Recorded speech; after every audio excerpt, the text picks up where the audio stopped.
Hello, this is Blue Star, Defender of Equestria, and this is my next AfterThought review to the Petal Gala. And in some ways, I really wish this episode had been about the Petal Gala because, oh my gosh, Cydia is scary.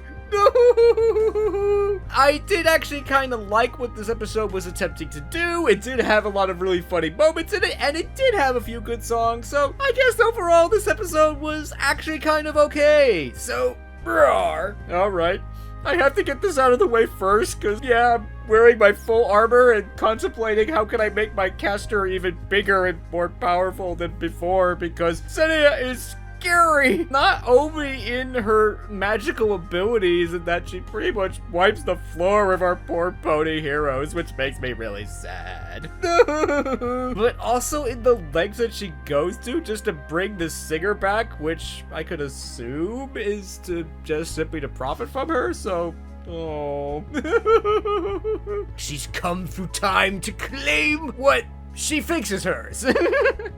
Yeah, the official line is, I've come through time to claim what's mine. I think the short answer to all this is that this episode raises a lot of questions, but doesn't answer any of them. So, how far into the future have these ponies come from? Who exactly is Cydia? What is her relationship with Odessa? And why is she so determined to bring her back with her? I can only assume that she's kind of like her manager, who's basically just trying to profit off of her. Kind of reminiscent of a certain character in an episode of Friendship is Magic, who was also taking advantage of another famous singer, so no. The good news is the ponies in the end do prevail, but it's only after they basically get their butts kicked. This fight kind of reminds me of a line from Digimon. After the Digidestined have encountered the Dark Masters for the first time, they lose pretty badly, and one of the characters says, wow, even two Mega Digimon couldn't put him down. That's really bad news.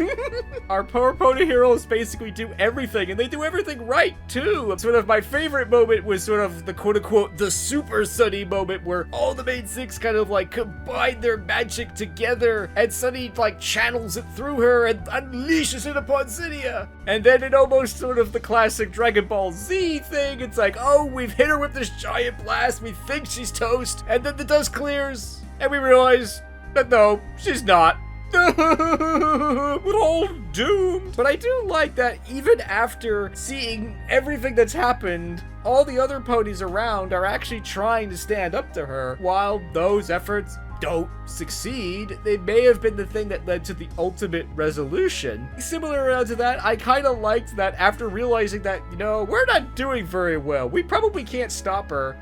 So let's do in some ways the tactical thing of, let's just go find Odessa and let's just get her out of here. That was in some ways a good move. Unfortunately, Cydia is just way too powerful for that to work, so no. But the good news is that in some ways the magic of unity and friendship does prevail, because for the first time when all of the ponies are basically, you know, in some ways engaging in this fight, they're able to activate in some ways the true power of the Unity Crystals and finally stop Cydia. Exactly how is kind of up for debate, and oh, I'm undecided about this because I'm not really sure what happened, but yeah, Cydia was a bad pony and she did some pretty bad things, but I don't think she deserved to be exploded though.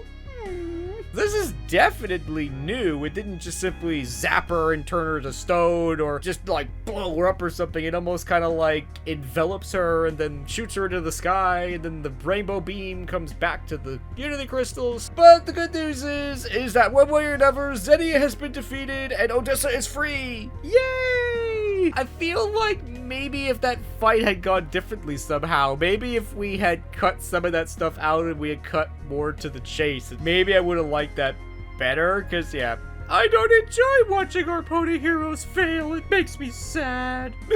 Sometimes it makes me feel like maybe this episode perhaps went a little bit too far with this fight. Did we really need to have like this epic battle with her manager just so that she could do what she wants? So but the good news is that in the end, they do prevail through the magic of unity and friendship and stuff, so roar. So now that we in some ways gotten that out of the way, the rest of this episode was actually pretty good. It had a lot of funny things. Yeah, like the thing with the jello and the phone, and like, how are we gonna get the phone out of this jello? And then Sparky comes up with a giant straw and then just eats most of the jello. It's like, oh, that was a good idea.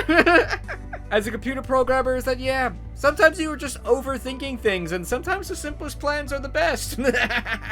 But really, I do want to know how the phone got in the jello, and how it managed to actually survive being encased in jello to begin with. Definitely, the songs of this special were really good, energetic, they were exciting, they were fun, and actually fit in with the story really well and stuff, so... Roar. And I did like the whole thing of Odessa, yeah, just sleeping on the couch and being like sleeping under a blanket. And I remember thinking, when are the main six gonna notice that, oh, there's an unknown pony sleeping on their couch? I do have to say that the Crystal Bright House is actually a pretty big place, so I can understand them not immediately noticing that there's a pony sleeping on their couch. But when they do exactly what I would think any pony would be like, oh my gosh, there's an unknown pony sleeping in our couch. What do we do? Ah! Zip's line is just great. Who are you? What are you doing here? Who sent you? Was it Alora? Who else could it be? Aw, but the main six demonstrate how friendly and amazing they are. You know, get to know her and try to help her and try to find out why is she here and basically who she is and all that stuff. So, aw, poor Odessa. But after Odessa remember who she is, it's like, oh, she's from the future? Oh, how did that happen? A lot of ponies have been saying that, oh, it appears to be technological based, which I guess could be. I actually love the idea of sort of magic and technology working together while they have these kind of like circuit board Tron like lines all over the place. That doesn't necessarily indicate that there's technology at work, but doesn't necessarily indicate that it doesn't either, so it could just simply be that these lines are sort of just representing that this is the future, which is even more technological than the current generation, which would make sense. I would have to say that they're at least a couple generations in the future, so I could imagine there being a lot of technology then, so what brings Odessa here to begin with is interestingly not described, because it does kind of seem like the Crystal Bright House is in some ways almost bringing her here, and maybe with the help of some sort of like magic / technology from the future. So if that's true, that opens up a whole new realm of possibilities. It's one thing to be spreading the magic of friendship through the world of Equestria. It's quite another to do so through time as well. So roar! Time travel stuff is in some ways always kind of complicated, but this is, I would say, a very unusual circumstance, because usually when you do a time travel story, it's usually the main characters that are traveling through time, but in this case, that's not actually what happens. The main six are basically staying where they are, and we're being visited from a character from the future, so interesting. Yeah, there's definitely a lot of questions that surrounds that, and sadly, we probably won't get answers to those questions, so I kind of liked the plot with Odessa and the main six, because it was just so nice, but at the same time, it does kind of make me sad at the end, because yeah, after making this wonderful friend, we see her walk through the magic time portal, then we probably never get to see her again, so but the good news is that she did learn the thing that she really needed to learn, was that she could make friends, and that there are amazing ponies out there to be friends with, so roar! I always kind of like the thought that Odessa was related to one of the main six, probably Pip, but I think she would have remembered that, so then again, I don't think most ponies know much about their family past like their grandparents, so you never know. When somebody says, well, you could stay here with us, well, maybe, but since she's from the future, that could cause problems for the timeline and possibly the future itself, so no. But still, there were a lot of fun things. The Petal Gala itself was actually kind of interesting, and it would have actually been good to have a festival where something horrible didn't go wrong. So I guess overall this episode was okay, perhaps not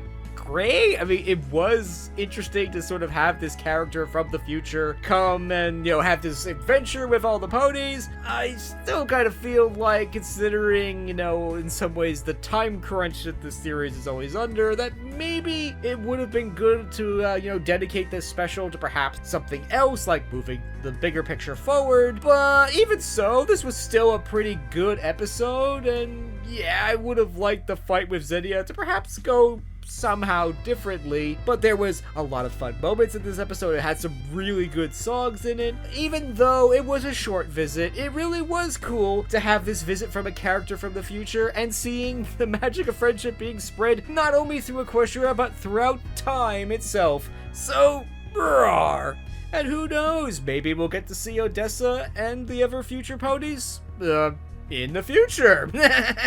But in any case, I would look forward to seeing more. So, roar! So, I hope you enjoyed this video, and as always, thank you for commenting, liking, subscribing, and until next time, this is Blue Star.